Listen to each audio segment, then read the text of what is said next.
사랑하는 성도 여러분, 안녕하세요. 말씀 묵상을 인도하는 김영선 목사입니다. 누군가가 여러분에게 더 좋고 더 대우받는 삶을 제시한다면 그것을 따르는 것은 이 세상을 사는 사람들의 당연한 본능일 것입니다. 그런데 이와 반대로 일부러 편안한 길이 아니라 힘든 길을 선택하고 넓은 길이 아니라 좁은 길을 선택하면서 세상의 풍조를 거스르며 생명력 있게 살아가는 하나님의 사람들이 있습니다. 오늘 말씀을 한번 살펴보겠습니다. 예레미야 40장 1절에서 6절까지의 말씀입니다. 군의대장 느부사라단이 라마에서 예레미야를 석방한 뒤에 주님께서 예레미야에게 말씀하셨다. 그때 예레미야는 바빌로니아로 포로로 끌려가는 예루살렘과 유다의 모든 포로와 함께 수갑을 차고 끌려가고 있었다. 군의대장은 예레미야를 데려다 놓고 이렇게 말하였다. 그대의 하나님이신 주님께서 이곳에 이런 재앙을 내리시겠다고 말씀하셨는데 이제 그대로 하셨소. 주님께서 말씀하신 그대로 하신 것이요. 그대들이 주님께 죄를 짓고 그분의 말씀에 순종하지 않았기 때문에 그대들이 이런 재앙을 당한 것이요. 그러나 이제 보시오. 내가 지금 그대의 두 팔에 채워진 수갑을 풀어주겠소. 그대가 만일 나와 함께 바빌로니아로 가는 것을 좋게 여기면 함께 가십시다. 내가 그대를 보살펴 주겠소. 그러나 나와 함께 바빌로니아로 가는 것을 좋게 여기지 않으면 가지 않아도 괜찮소. 이 땅 어디든지 그대가 보기에 적당하고 마음에 든 곳이 있으면 그곳으로 가시오. 예레미야가 아직 돌아가려고 하지 않았으니까 그는 말을 계속하였다. 그대가 이곳에 머물리기를 원하면 사반의 손자여 아이감의 아들인 그달리아에게로 돌아가서 그와 함께 동족과 더불어 사시오. 그는 바빌로니아 왕께서 유다 땅의 총독으로 세우신 사람이요. 그것도 싫으면 어디든지 그대가 보기에 적당한 곳으로 찾아가시오. 이렇게 말하면서 군의대장은 예레미야에게 길에서 먹을 양식과 선물을 주어서 보냈다. 예레미야는 미스바로 가서 아이감의 아들 그달리아를 찾아가 그와 함께 그 땅에 남아있는 동족과 더불어 살았다. 오늘 본문은 예루살렘 함락 이후에 포로로 잡혀가는 예레미야에게 일어났던 일을 기록하고 있습니다. 그동안 예레미야는 바벨론에게 항복하는 것이 하나님의 뜻이고 그것이 사는 길이라고 줄곧 외쳐왔습니다. 하지만 이스라엘은 바벨론과 대적했고 결과는 멸망이었습니다. 예루살렘은 함락이 되었고 시드기야 왕은 두 눈이 뽑히고 포로로 끌려가게 되었습니다. 포로는 벌써 예루살렘 북쪽 8km 지점인 라마에 이르렀고 그 중에는 사슬에 결박된 예레미야도 같이 있었습니다. 이때 포로 수송을 총 책임하고 있는 군의대장인 느부사라단이 포로들에게 이렇게 말했습니다. 그대의 하나님이신 주님께서 이곳에 이런 재앙을 내리시겠다고 말씀하셨는데 이제 그대로 하셨소.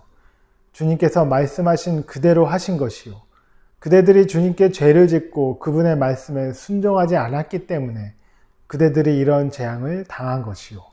이 말은 마치 불난집에 기름을 붓는 격이었습니다. 예레미야가 선포한 하나님의 말씀을 그대로 인용해서 포로들을 비꼬고 있습니다. 여러분, 예레미야 선지자가 이 하나님의 말을 직접 할 때는 그 어느 누구도 귀를 기울여 듣지 않았습니다. 그런데 바벨론의 시위대장 느부사라단은 정확하게 기억하고 있었습니다. 이것은 정말 큰 비극입니다. 정작 들어야 할 자기 백성들은 듣지 않고 들을 필요도 없는 바벨론의 적장은 자세히 듣고 또 그 말을 되씹으면서 조롱하고 즐거워하고 있습니다. 하나님의 말씀을 청종하지 않으면 이런 비참함을 경험할 수도 있게 되는 것입니다. 그런데 의외의 사건이 일어납니다. 예레미야를 풀어주고 그가 원하는 곳으로 가게 하라 라는 느부갓네살 왕의 전가를 받게 됩니다. 그래서 느부사라단은 예레미야의 두 팔에 채워진 수갑을 풀어주고 예레미야에게 바벨론으로 가든 아니면 유다에 머무든 원하는 것을 선택하라고 말을 하고 있습니다. 이유에는 여러 가지가 있지만 정치적으로 보면 예레미야는 계속해서 바벨론에 대항하지 말고 순복하라는 말씀을 전했습니다.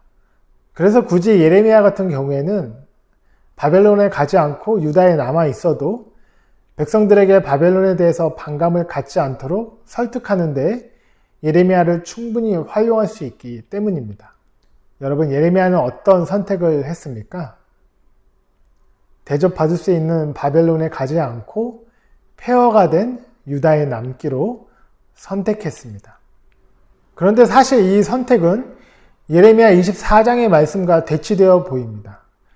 24장에 보면 바벨론에 간 사람은 좋은 무화과 나무고 예루살렘에 남거나 애굽으로 도망간 사람은 나쁜 무화과 나무로 보고 있기 때문입니다.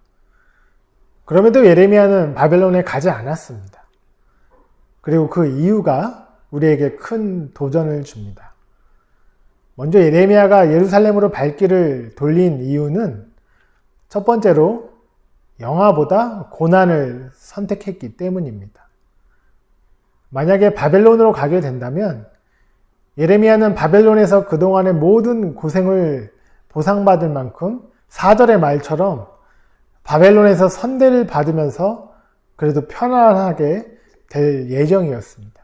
그곳에 가는 것이 예루살렘에서 같은 동족에게 핍박을 당한 것보다는 당연히 더 좋아 보였지만 예레미야 눈에는 그것이 하나님의 뜻이 아니라고 판단한 것입니다. 여러분, 누군가가 여러분에게 빛나는 면류관을 만들어 씌워주려고 할 때 이것을 던져버리고 더 낮고 천한 자리에 갈 수가 있겠습니까? 예레미야가 보여준 이 결단은 훗날 하늘 영광을 버리고 이 낮은 땅으로 오신 예수님을 떠오르게 됩니다. 스스로 고난을 자처하여 그 무너진 예루살렘으로 다시 유턴하여 걸어가는 예레미야의 결단과 이런 신앙의 용기가 편안함과 안락함과 안정감만을 추구하고 그 안에 머물려고 하는 현대 기독교인들에게 큰 울림이 됩니다. 너무나도 많은 사람들이 편안한 은퇴 이후의 노후가 인생의 목표가 되어버렸습니다. 그러나 우리는 다릅니다. 하나님의 뜻이라면 좁은 길이라도 선택하고 걸어가는 우리가 되어야 하는 것입니다. 또 다른 이유는 예레미야가 이스라엘의 영혼들을 사랑했기 때문입니다. 9절, 10절에 보면 바벨론으로 간 사람들에게는 정치적으로 그리고 경제적으로 안정을 보장해주고 있습니다. 하지만 예레미야에게는 끓어오르는 동족애가 있었습니다. 광야나 허공에 외치는 예레미야의 그 선포의 밑바닥에는 민족을 사랑하는 마음이 있었기 때문에 그 오랜 시간, 긴 시간, 그 누가 듣지 않더라도 선포하고 외칠 수 있었습니다. 저는 이 장면에서 예전에 한번 봤던 킬링 필드라는 영화의 한 장면이 생각났습니다.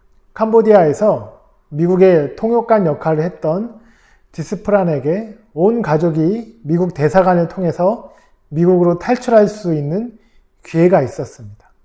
하지만 그는 이 민족의 부당한 실상을 온 세계에 알리고자 정말 죽을 각오로 가족들을 먼저 보내고 남는 장면이 영화에 나오는데 정말 인상적이었습니다. 아마 예레미야도 이스라엘을 사랑하였기 때문에 비슷한 심정으로 예루살렘으로 다시 유턴하지 않았을까 이런 생각이 듭니다.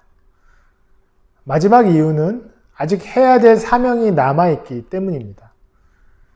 사실 바벨론에는 에스겔 그리고 다니엘도 있었습니다. 하지만 만약 예레미야까지 바벨론으로 가게 된다면 예루살렘에서는 누가 하나님의 말씀을 받고 그 말씀을 전하겠습니까? 선지자의 자리가 공석이 됩니다. 하지만 예레미야는 그 사명을 감당해야 됐기 때문에 폐허가 된 예루살렘으로 발걸음을 돌렸던 것입니다. 여러분, 오늘 말씀이 여러분에게 주시는 교훈은 무엇입니까? 깨달으신 하나님의 말씀이 우리의 삶에 열매 맺으시길 간절히 소원합니다. 기도하겠습니다.